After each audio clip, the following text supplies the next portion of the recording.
Hey, what's up? My name's Chatling and welcome back to a brand new video here at the channel. Today we are going to be taking a look at the reviews for Batman the Cape Crusader. The reviews are in. I cannot wait for this show. I'm gonna just want to put this out there now in this video. I'm doing individual episode reviews here at the channel. Don't know when they're going to be releasing. I have some sort of vague idea, but it will just be when I watch them and I record the videos. I'm going to be recording them after each episode, I think. Or maybe I'll watch a batch and then do individual reviews, try and do something like that. I think for like the first three, there'll be I'll watch it, I'll do an individual review, then I'll watch the second one, individual review, and then so on and so forth. But from what I understand, they're all dropping on the same day, so it's going to be so easy. And then I'm also going to do like a review of the season, what I thought about it. And I do want to do a couple other Batman reviews. The Cape Crusader, after the Cape Crusaders come out, I want to do a couple of other Batman animated show reviews. Just rewatching some of the shows and just seeing how other shows compare, or whether they're better, or whether this show has blown things out of the water. So let's get straight into the reviews that we have got. First up, we're going to go to is Rotten Tomatoes, which has given it a 100%. And there are no reviews. There has been 20 people who've certified it as fresh, 0 people who have certified it as rotten. And if you actually, let me go down just a little bit. I don't know how to go. It does say, let me try the screen up, 7.3 out of 10 here. So yeah, 7.3 out of 10 rating. So it seems like it's a very solid show from at least the 20 people who viewed it. Now, there are other articles that we're going to be going into. And there are actually 2 articles. One from the comic book reviewer and one from the New York Times. So I picked these 2 articles. I don't know what they are. I haven't read them. I wanted to be brand new on the spot with you guys reading them. So let's dive straight on into that. Batman the Cape Crusader review. A revitalized Dark Knight returns to his roots. Following contains mild spoilers for Batman the Cape Crusader Season 1, now streaming on Prime Video. Well, it's not, because it comes out August 1st. But anyway, at first glance, Batman the Cape Crusader appears to be a rehash of Batman the Animated Series, since both TV shows heavily feature the stylized vision of animator Bruce Timm. The comparison is unavoidable. However, unlike the beloved 1990s series, the Prime Video project returns the Cape Crusader to his earliest comic book roots. It's a chance to revisit Batman's origins through a modern lens. With over 8 decades of comics, video games, live-action and animated adaptations, it's almost impossible to believe that there are any Batman stories left to tell. Timm and company are able to revitalise the character by taking him back to the beginning somewhat. In truth, the vintage Batman comics of the 1940s haven't aged that well. I've actually read some of the vintage 1940 comics like last year on with DC Infinite, and I agree they haven't aged well, but they're still fun to watch them. No, read even. Batman carries a gun and kills villains with impunity. His dedication to the mission isn't as all-consuming as modern fans have come to expect. Batman Cape Crusader reframes those early adventures while reflecting the character's evolution. This is one of my biggest gripes when people talk about Batman killing. It's like, well, he killed his very earliest adaptation. He used to run around with a gun. 80 years have passed, of course, and people have a depiction of what Batman used to be in their mind. But as a beloved Batman fan, been a fan of Batman for like 15, 16 years now. So I know what Batman used to be, and I understand people are like, oh no, we never killed anyone. Actually, if you go back far enough, you will find that he used to be a killer. But people don't see that. They just see the new comic lineup, the new way Batman is, and that's fine. So it's good to see they've gone back to that route of trying to make it modernized, but doing the 1940s piece, but without the killing, making it Batman. I don't know. Every generation has a Batman that is reflective of its time. Making Batman Cape Crusader a 1940s period drama is an inspired choice. Much about the hero is recognisable from how he sounds to the way he carries himself. Other things aren't so familiar, and such as the character's design that harkens back to Batman's original look as realised by Bob Kane and Bill Finger. Certain moments, including Easter eggs and images from in the Gotham City police station of the newspaper, are directly evocative of original Detective comic panels. Okay. However, many things about those old stories simply wouldn't fly today. While much about Batman's Cape Crusader is faithful to its 1940s setting, there are historical anarchists. Most obvious is the lack of tobacco usage that was not only common in everyday life, but also the pages of the comics also found in the comics was problematic racial, ethnic, and gender stereotyping, which was no match for racism and sexism of everyday life. In the world of Cape Crusader, the characters are radically ethnically diverse. Women are shown as an independent professionals. In the 1940s Gotham, the Prime Video creates its an idyllic fantasy with scant scenes implying the existence of those real-world biases. This was the right choice. It allows Batman Cape Crusader to evoke the narrative origins of the character while making the stories better. Batman operates without assistance of a computer or other high-tech bat gadgets in order to identify and catch suspects. The Dark Knight's detective must take a more direct and hands-on approach. Cape Crusader feels familiar to Batman fans who've delved into stories from the early 20th century, yet it's unencumbered by the elements of those stories that make modern readers cringe. Okay. I like what they're saying so far. Since Batman is the most famous superhero without powers, most storytellers have an instinct to ground his stories in what's actually possible. Even though Batman's pneumatic grappling gun is basically science fiction, it is more conceptually grounded in what's possible than something like Star Trek's transporters. Batman relies on his gadgetry and his own conditioning to appear superhuman. Interestingly, despite the technological limitations of its 1940s setting, Batman Cape Crusader leaves room for the impossible, from mad scientists to mystery of the supernatural. What isn't grounded in reality matches the tone of contemporary pulp fiction. Okay. For the rogues who have some kind of extra-normal ability like Clayface or Natalia Knight, it's explanation enough that made a mad scientist made them that way. In one episode, there is no explanation for what transpires other than simply magic. The lack of modern technology helps these elements fit into a fantastical reality. Cape Crusader presents when Batman does use technology to aid his investigations, it's most period appropriate. Some things like Bruce Wayne's car phone seems like an anachronism but aren't. Mottola introduced the first radio telephone in 1946. Other tools, such as an electronic listening device he plants on character, might as well be magic given the limitations of 1940s tech.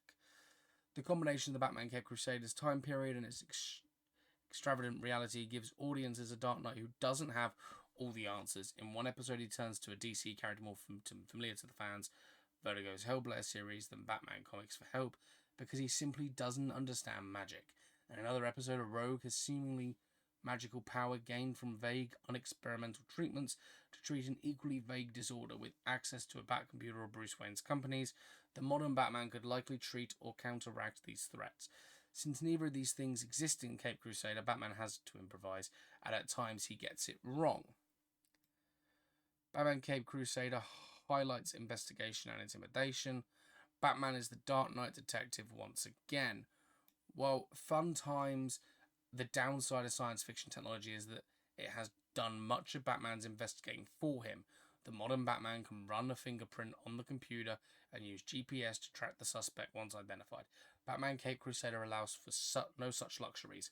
In some episodes, Batman has to break into offices to search through paper files for information that could easily have been found on the internet. Much of Cape Crusader's Season 1 is devoted to investigating the old-fashioned way, and sometimes Batman comes up empty. Batman hasn't been operating for very long in Gotham. At the start of the series, the police isn't even sure if he's real or just some urban legend. Yet Cape Crusader also makes it clear that Bruce Wayne has been Batman for a long time. When his origin story is finally shown, Bruce is still a child when he swears an oath to devote his life to fighting crime. And the best Batman story is a significant part of Batman's mission is saving people. While he does rescue some folks here and there, most of the time Dark Knight is hunting criminals after the fact. He's not about vengeance like in the Batman. This version of the Cape Crusader is an instrument of justice. Another advantage of the 1940s setting is that it makes corruption easier to get away with without making Gotham a complete cesspool, as seen in Tim Burton's 1989 movie Batman. Batman's fighting powers may be seen as a change, but it is yet another return to the character's roots. He uses intimidation and tricks such as smoke bombs and disappearing from plain sight. However, he's not a master martial artist who could easily go toe-to-toe with a group from the League of Assassins. He's a skilled brawler, but not so deft. He's unbeatable. Sometimes his enemies get the better of him, especially if there's a group. The limitations of this version of Batman make him refreshingly human. His costume allows him to terrify and intimidate those who cross his path. Yet, when talking with Alfred and interacting with a potential ally, Batman is kind of a weirdo. Prime's videos, Batman is a more flawed character. The Cape Crusader tries his best but still makes mistakes. Actually, we're going to take a quick look at the photos here, okay? Because I want to take a look at these photos because I've only seen the Batman design. I haven't seen anything else. Besides from Penguin, which I'm sure I'll talk about. I'm sure I'll talk about that at some point. But anyway, here we go. So this is the photo here that we have. It is exactly like the 1940s Batman setting. Now, what I love is the fact that we have the Bat logo that looks good, the belt, the gloves, and it looks so good. The next photo, this is Alfred Pennyworth. Now, before everyone kicks off, and this is why I'm not annoyed, okay? This Alfred Pennyworth here, this is what Alfred used to look like when he was first introduced in the 1940s. Then we get this photo, Batman looking so dope there, and this was the first ever photo we got back in like 2020 or 2021 when this was announced. So I'm not annoyed about it. I do like that Alfred look. I mean, damn, it just reminds me of the older comics when Alfred was first introduced that because of DC universe, I've been able to go into it and read them comics and be like, okay. So I like the designs of these characters, and I really do hope I think it's just going to work for people who've read them comics or who understand the history. Not too sure about mainstream viewers. A fan favourite evolution of the Batman story is that Alfred, Bruce Wayne's faithful manservant, is actually his surrogate father. This is not the case in Batman the Cape Crusader. Yes, Alfred has been with Bruce since childhood, but their relationship is clearly employer and employee. One way the show highlights this distance is that Batman doesn't refer to him by his first name, instead calling him Pennyworth. Alfred is clearly dedicated to him, aiding him in his vigilantism and even risking his life on occasions, yet Batman keeps his distance from Alfred and everyone else. I'm sure this will change. I'm sure that this will change. I just think at the moment, like what people really need to realise, Alfred wasn't with Bruce to begin with. When Batman was first created in Detective Comics number 27, issue 27, Alfred didn't appear for a very long time. And then when he did, everyone was like, okay. And then Alfred, of course, then was adapted to be the surrogate father of Bruce. And eventually when the reboots happened, that's when we got the Alfred Pennyworth we know today. So I'm not mad at this either. I'm glad they've done the liaison with him since child. But I'm not glad at this either. I'm not mad at this either because this is what was originally a thing in the comics. In some episodes, Batman does interact with characters who are in the comics or other adaptations became his allies, but they aren't friends in this TV show. Batman treats them like assets to be exploited, even expecting them to eventually turn on him. In fact, he only turns to these other characters for aid because he can't do the job alone. Or some versions of the Dark Knight paint him as a strategist who works out every angle ahead of time. This Batman is more impulsive, he gets in over his head, and sometimes needs to be rescued himself. It's yet another way Batman Cape Crusader makes the character just a guy in a suit, but instead of diminishing the Dark Knight that makes his victories all the more impressive, when he survives an attack by a gang of thugs or dives into danger in order to save lives, it's almost more heroic. Viewers, especially adults, know Batman is going to be fine at the end of the episode. However, the challenges he must overcome add necessary tension and stakes that make Cape Crusader thrilling. It's Batman like a few have seen him before, and never in animation. After 8 decades of stories, the future of the Dark Knight is clearly in the character's past. And then it goes on to say Batman is now streaming on Prime, but it's not. It comes out on August 1st. It does say here Kevin Conroy is the main cast. Conroy is not in this anymore, I don't think, as far as I'm aware. There are 2 seasons. Season 1's releasing this year. Season 2's next year. And there's only 10 episodes because they have 2x1 on there as well. And it was given a straight, direct 2-season order. So, what do I think? I was going to cover 2 articles. I'm just going to check how long this one is. This one, okay, this one's not as long, so that's fine. We will go through this one as well. So, that was a very positive view. I liked what the article was saying. You know, it's got its flaws, but I think when you compare it to what Batman is now, to what Batman was back then you're not. If you sat there, you're going, well, this isn't Batman.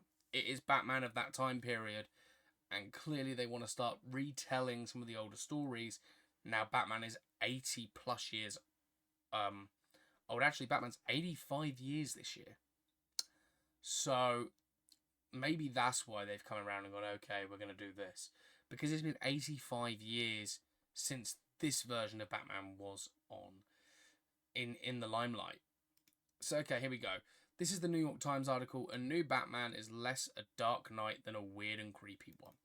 Batman Caped Crusader, a new animated series, is not concerned with making its heroes likeable, either to the citizens of Gotham or to its audience. So this is, of course, I believe, the negative review. I might be wrong here again, but let's go on. The story of Batman has been told in comic books on screen many times, but if there's one person who should get a chance to tell it again, it is Bruce Timm. Timm is a veteran artist, animator, and producer who helped create Batman the Animated Series, which made its debut in the Fox Kids programming block in the 1992, following on the heels of Tim Burton's hit 1989 film. This Batman show, often abbreviated as BTAS, brought a somber atmosphere and sophisticated storytelling to the adventures of Gotham City's costume-clad.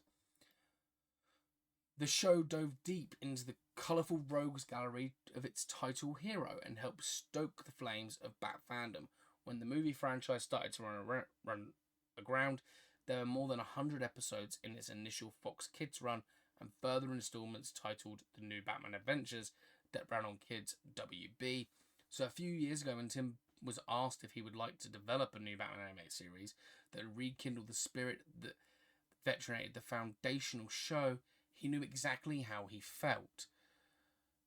I also think this is a misconception. I think a lot of people believed we would be getting Batman the Animated Series, a continuation. I don't think people were expecting this. I think people were expecting a continuation of that, or in the same tone of that, and this seems to be very different.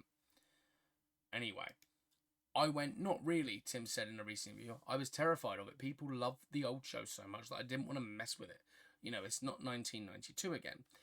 Even so, Tim was eventually persuaded to make Batman Caped Crusader, whose 10 episodes first season will be released on August 1st on Amazon Prime.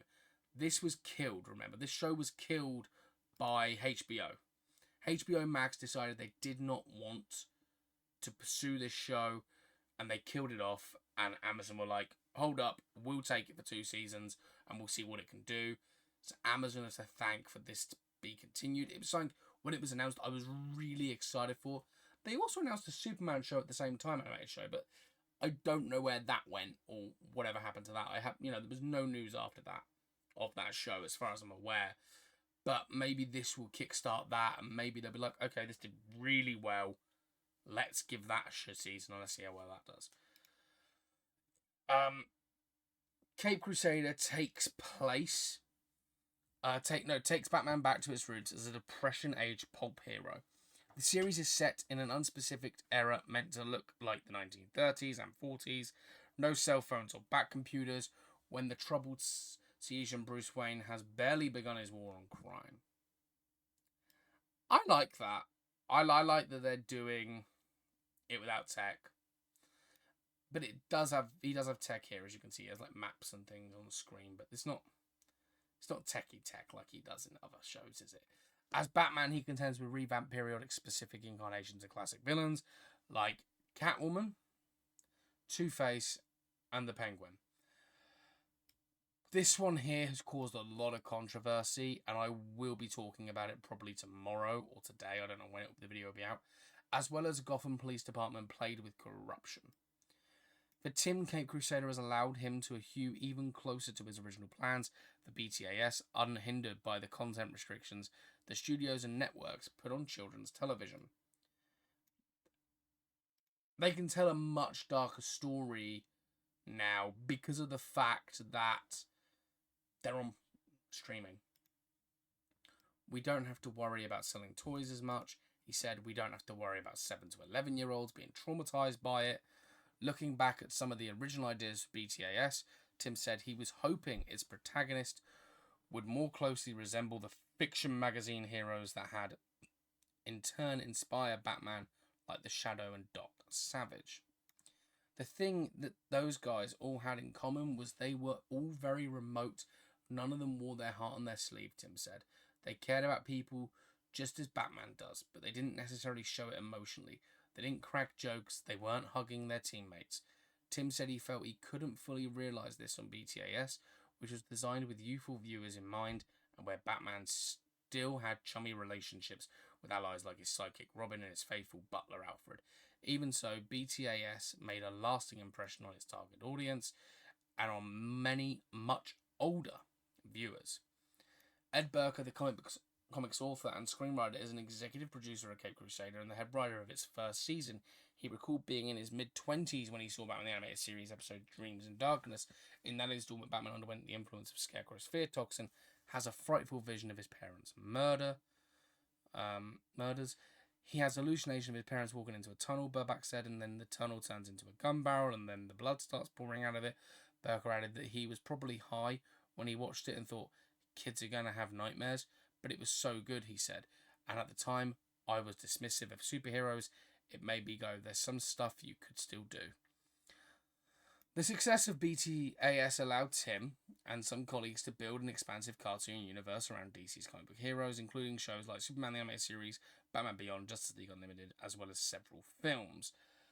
More recently, Warner Brothers looked to reinvigorate its Bat franchise with live-action films like The Batman and other TV spin-offs. The studio's animation division sold Cape Crusader to the streaming service HBO Max. Matt Reeves, the director and co-writer of The Batman, is an executive producer of Cape Crusader, along with its frequent collaborator J.J. Abrams. The live-action Bat series, The Penguin, spun off from Reeves' movie, premieres on Max in September. Visually, Cape Crusader has stepped into the Art Deco architecture and fluid, flashier studios cartoon style of its predecessor. In its storytelling, the new series is not necessarily concerned with making Batman likable, either to the citizens of Gotham or to its audience, as he pursues his agenda. I want him to be weird and creepy, even when he's Bruce Wayne, Tim said. The producer's search for someone to play that conception of the character led him to Hamish Linklater, the film, TV, and stage actor who has proved equally versatile in comedy, The New Adventures of Old Christina, and horror, Midnight Mass. Linklater acknowledged the outsized influence of Kevin Conroy, who brought engravely somberness to Bruce Wayne's Batman dyad on Batman the Animated Series and dozens of other Batman animated and video game projects before his death in 2022. I wonder whether this was always the plan or whether Conroy was taken out because of his death. I do have to ask that question. It's never been. They've always said it was always going to be Linklater, but I don't know. I'm just unsure on that because Kevin Conroy was attached to the cast list when this was first announced, so who knows? When Linklater was preparing for his Cape Crusader audition, he said he was striving to find a unified sound that worked as well for Batman as it did for Bruce Wayne. I hadn't looked at Kevin Conroy in preparation for making the tape, he said, but there was a 30-year-old vibration in the back of my head that I was trying to grab a hold of. Cape Crusader also offers new spins on several of Batman's best-known adversaries, like Dr. Harley Quinn, reimagined as a psychiatrist to Gotham's elite before she becomes the vengeful Harley Quinn. Jamie Chung, the Lovecraft country star who plays the character on Cape Crusader. She was surprised she was offered the role. In past, Harley Quinn has been, blonde. Chung said, asked if she meant the character was usually depicted as white. Chung, who is Korean American, replied, "You said it, not me." When she was approached about the role, Chung said, "I was really taken aback. I was like, oh, this is cool. It's progressive, it's modern, it's different." But Cape Crusader was nearly smothered in its Batcave when, in August 2022, HBO Max cancelled the series along with several animation projects after Warner Bros. Discovery merger in April of the year. This is what I was literally saying, you know, they cancelled it, man. So sad. Though production continued on Cape Crusader in the hope that a new home for the show could be found, Tim said the initial cancellation was not fun for us. Thank God our boss is like, we're going to take a gamble, he said. We're not going to halt production. You guys keep making the show. We're going to shop it around and hopefully we'll find a buyer. Amazon's 2-season pickup of Cape Crusader was announced in March 2023. As Tim works on the next season of Cape Crusader, he said his focus is on building its Batman character and Gotham City he inhabits, rather than trying to recreate an extended animated universe for the full pantheon of DC characters. We did that almost 15, 20 years ago, he said. Nobody's doing huge interconnected universes, he added. That makes me kind of not want to do it. So, that wasn't really a review, even though it says review. Like, I just want to go back to that. This is what it says. A new Batman is less Dark Knight than weird and creepy one. I genuinely thought this was a review because the reviews have been coming out, but it's good we've got that information. But it was just Bruce Timm doing an interview. I'm kind of glad that we did that in this video. I think that's kind of, you know, cool, but I genuinely thought that was a review.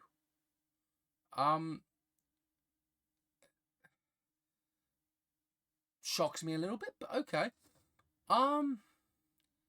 So the first review we went on, seems like everything's good then, because the person who's done that review has just done a whole piece on Bruce Timm and how he made a brilliant show, and this one's apparently, in the headlines titles, weird and creepy. I don't think it is. I think it's very exciting to be getting this show. Like I said, I'll be doing episodic reviews here on the channel. I'll be doing episode 1 to 10 on the channel for season 1. I want to see what the ratings do. I want to see what it does for Amazon. And it's good. It's a good bit of backstory that, you know, my thoughts on the whole Superman thing have been debunked here. So that's a good thing to know and to note. So I'm glad that, you know, we're getting this show. I'm glad that it's, you know, that it moved forward. I'm excited for August 1st, and I want to hear all your thoughts down below in the comments. What do you think about that first review? What do you think about that interview piece that made it sound like a review? But yeah, anyway, let me know your thoughts down below in the comment section. Hit that like button, hit the subscribe button if you're new, as we are going to be talking about Cape Crusader for the next couple of days. Well, not the next couple of days, we're not doing it for about 2 days. We're going to have loads, the episodic reviews and the season review, and my thoughts on it and everything. You want to hear that? Because I want to hear yours. I want to hear your thoughts on Batman the Caped Crusader when it releases. I also would love to build a channel here to talk about movies. I've got some really exciting videos, a really exciting video actually coming on Thursday, and that's to do with Avengers Doomsday, and it's a series. So yes, keep your eye out for that one, and we will see you all hopefully there. And of course, I don't know what the videos I've got planned coming off of this one. I've got 2 days to fill before Caped Crusader. They are going to be filled. They're going to be full of excitement. So I want to see everybody there jumping on, going, oh, cool, this is great. Let's keep this going. So yeah, oh no, actually, yeah, my review videos, Batman the Caped Crusader, will also be spun with a Avengers Doomsday video. So I'm very excited for that. So yeah, I'll see you on the next one. And yeah, as always, stay cinematic.